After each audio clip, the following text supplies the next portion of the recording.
Assalamualaikum warahmatullahi wabarakatuh. Perkenalkan, nama saya Salwa Silviana, semester 2A Fakultas Hukum Universitas Surya Kencana Cianjur.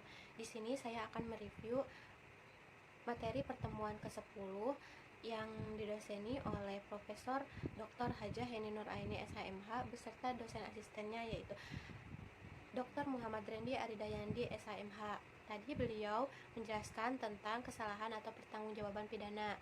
Pengertian kesalahan yaitu merupakan unsur subjektif dari tindak pidana Strafgender Schuld yang tidak terdapat dalam KUHP tetapi terdapat dalam hukum tidak tertulis.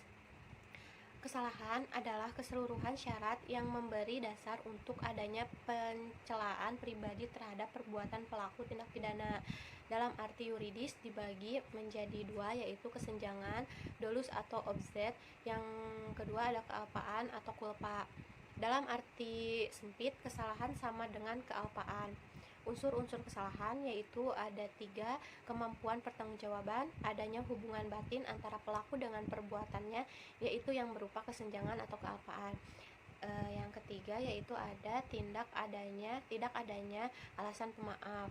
Pengertian kesenjangan yaitu dalam KUHP tidak ada definisi tentang kesenjangan, tetapi dalam MVT kesenjangan diartikan dengan menghendaki dan mengetahui William and Witten. Jadi dikatakan sengaja apabila pelaku menghendaki apa yang dilakukan dan mengetahui perbuatan yang akan dilakukannya, yaitu atas dasar itu pelaku mempunyai kehendak untuk mewujudkan Wills theory akan akibat yang nanti timbul. Perbedaan kedua teori ini dalam hal akibat dari keadaan yang menyertainya, walaupun dalam praktek penggunaan teori ini sama.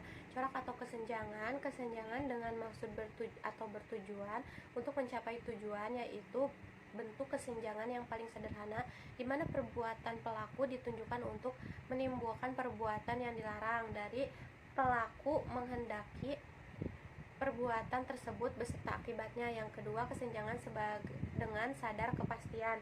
Dalam hal ini, perbuatan menimbulkan dua akibat, yaitu yang pertama akibat yang memang diatur oleh si pelaku, yaitu dapat berupa delik sendiri atau dilakukan sendiri ya, dan dapat berupa penyertaan.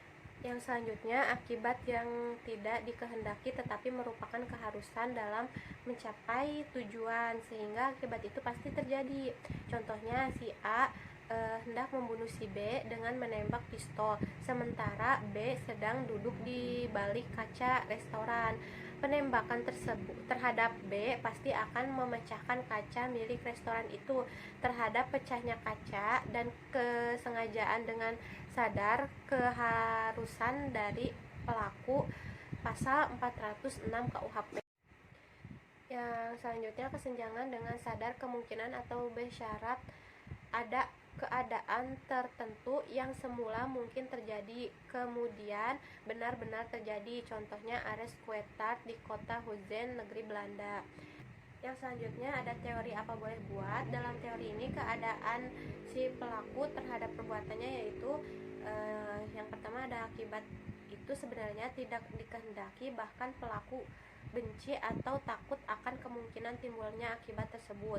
Yang kedua, akan tetapi meskipun demikian ia menghendakinya, namun apabila keadaan atau akibat itu timbul, apa boleh buat hak itu diterimanya juga. Ini berarti pelaku berani memikul resiko.